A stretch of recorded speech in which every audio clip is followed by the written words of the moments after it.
یہاں تک پہنچنے کا سفر بالکل بھی آسان نہیں تھا۔ ہر قدم پہ ایک نئی ٹھوکر لگی اور ہر سانس پہ ایک نیا درد سہا۔ لوگوں کے پیچھے بھاگتے بھاگتے تھک گیا تو نصیب کے پیچھے دوڑ لگانی شروع کر دی۔ نادانیوں کی آڑ میں نہ جانے خود کو کتنی دفعہ توڑ ڈالا۔ سکون کی تلاش میں بہت دور تلک گیا، مگر سب کچھ پا کر بھی کہیں سکون نہ ملا۔ سب کچھ جھولی میں بھر کر بھی سب خالی لگتا تھا، ایسے جیسے ریت کو ہاتھ میں تھام کر بھی ہتھیلی خالی رہتی ہے۔ بالکل ویسے ہی جو دل کو چاہیے تھا وہ پا کر بھی روح بے سکون تھی۔ جب تک میری امیدیں لوگوں سے وابستہ رہیں تب تک میں اذیت میں رہا، مگر جب میں نے انہی امیدوں کو اللہ سے وابستہ کر لیا تو پھر اس نے مجھے نا امید نہیں رہنے دیا۔ اس نے پھر مجھے وہاں سے عطا کیا جہاں سے مجھے عطا کے ذریعے نظر نہیں آتے تھے۔ پھر اس نے مجھ تک اپنی مدد وہاں سے بھیجی جہاں سے میں ہمت ہار کر واپس لوٹ آیا تھا۔ اور جب میں نے اللہ کو پا لیا تب مجھے سمجھ آئی کہ زندگی تو بہت آسان تھی۔ پھر میں نے اللہ کو کھوجنا شروع کیا، مگر حیرت کی بات یہ ہے کہ اسے ڈھونڈنے کے لیے مجھے اس کے پیچھے بھاگنا نہیں پڑا، نہ مجھے اسے پکارنا پڑا۔ میں نے بس اپنے ارد گرد نظر دوڑائی اور ہر جگہ بس وہی دکھائی دیا۔ اس کے لیے تو مجھے کوئی جتن نہیں کرنا پڑا، بس میں نے جستجو کی اس کی اور وہ مجھے میرے روبرو مل گیا۔ اور جب میں نے اللہ کو پا لیا تب مجھے سمجھ آئی کہ زندگی تو بہت آسان تھی، مشکل تو بس میں نے اسے بنا رکھا تھا۔ ان کو منانے کی چاہ میں جو اللہ سے بھی راضی نہیں ہوتے، تب مجھ پہ میری بے سکونی کی تمام وجوہات کے راز کھول دیے گئے، اور پھر میں نے بھاگنا چھوڑ دیا، لوگوں کے پیچھے بھی اور نصیب کے پیچھے بھی۔ اب مجھے وہ باتیں نہیں ستاتی جو پہلے ستایا کرتی تھی۔ اب میں نے اللہ کے فیصلوں پہ راضی ہونا سیکھ لیا ہے۔ تم ایک چیز کے چھن جانے پر ساری امیدیں چھوڑ بیٹھے ہو، یہ سوچے بنا ہی کہ اس کی جگہ اللہ نے تمہارے لیے کیا کچھ سوچ رکھا ہے۔ توکل رکھو اور اس بات کی فکر مت کرو کہ جو مانگ رہے ہو وہ ملے گا کیسے، بلکہ اس بات کا یقین رکھو کہ جو مانگ رہے ہو وہ اللہ ضرور دے گا۔ طریقے اور ذریعے اس پر چھوڑ دو، پھر دیکھنا ہر لمحہ قبولیت کا منظر بن جائے گا۔ صبر کرنا کبھی بھی کسی کے لیے بھی آسان نہیں ہوتا، مگر جو اللہ پہ یقین رکھتے ہیں وہ اس کی رضا کے لیے صبر کرتے ہیں۔ زندگی میں کچھ بھی حاصل کرنا مشکل یا پھر ناممکن نہیں ہے۔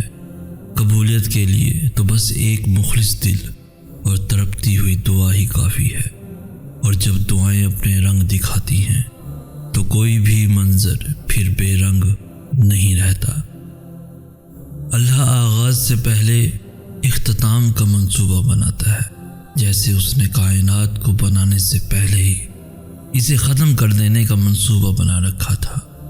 تو پھر تم نے یہ سوچ بھی کیسے لیا کہ وہ تم سے بے خبر ہے، یا وہ تمہاری کہانی کو یوں ہی آدھا ادھورا چھوڑ دے گا؟ تم آج جہاں ہو وہ بھی اس کی منصوبہ سازی کا حصہ ہے، اور اس آزمائش کے بعد تمہارے لیے بس آسانیاں ہی آسانیاں ہیں۔ یہ تو وہ معاملات ہیں جو تمہارے سامنے ہیں، ابھی تمہیں ان معاملات کو تو پتہ ہی نہیں جو اس نے تمہیں بتائے بغیر ہی سنبھال رکھے ہیں۔ اللہ ہمیشہ مختلف ذریعوں سے تمہاری مدد کرتا ہے، اور ان ذریعوں کو اس کے علاوہ اور کوئی نہیں جان سکتا۔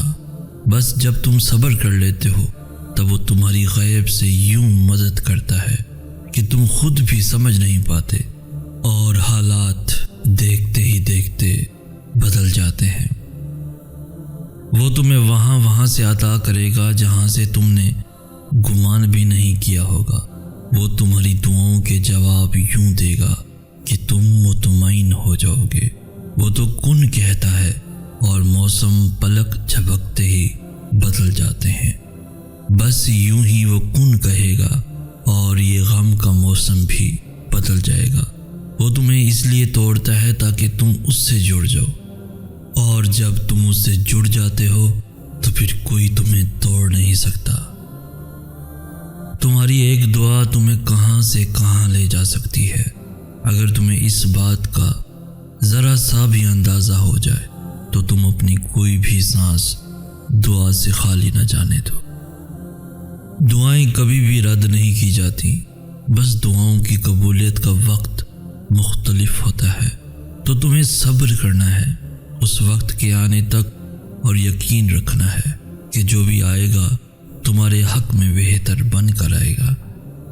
اور یاد رکھنا، اس انتظار کا پھل کبھی تمہیں مایوس نہیں کرے گا جو تم نے اللہ کی رضا کے لیے کیا، اور تمہیں کبھی بھی ان فیصلوں پر پچھتانا نہیں پڑے گا جنہیں تم نے اللہ کے حوالے کر دیا۔ تمہاری آہیں، تمہاری سسکیاں کبھی خالی نہیں جائیں گی۔ یہ حالات مشکل ہیں مگر اللہ کی مدد ہمیشہ تمہارے ساتھ ہے۔ تم اکیلے نہیں ہو، وہ تمہیں چاروں طرف سے گھیرے ہوئے ہے۔ انسان کا اللہ سے سب سے قریب ترین تعلق دعا کا ہے، اور جو رہتا ہی دل میں ہے۔ اس سے اس دل کا پردہ کیسا؟ تو پھر اس سے مانگو، جو بھی چاہیے اس کے لیے اس سے مناؤ۔ اگر وہ تمہیں اس مقام پر لے آیا ہے جہاں تم بے بسی سے جھولی پھیلائے اس کے روبرو کھڑے ہو، تو یقین رکھو کہ اس نے اس جھولی کو تمہاری چاہت سے بھرنے کا ارادہ باندھ رکھا ہے۔ جو اللہ نے تمہارے لیے لکھ دیا ہے اسے کائنات کی کوئی بھی چیز تم تک پہنچنے سے نہیں روک سکتی، اور جو تمہارے نصیب کا حصہ نہیں اس کو تمہاری دعاؤں کے علاوہ کائنات کی کوئی بھی چیز تم تک واپس نہیں لا سکتی۔ تم سوچتے ہو سارے راستے بند ہو گئے ہیں، مگر تم یہ نہیں جانتے کہ تمہاری دعائیں نیا راستہ بنا سکتی ہیں۔ اللہ تمہاری دعاؤں کو نصیب سے ہارنے نہیں دے گا، اور یقین رکھو معجزے صبر کرنے والوں کے لیے ہے۔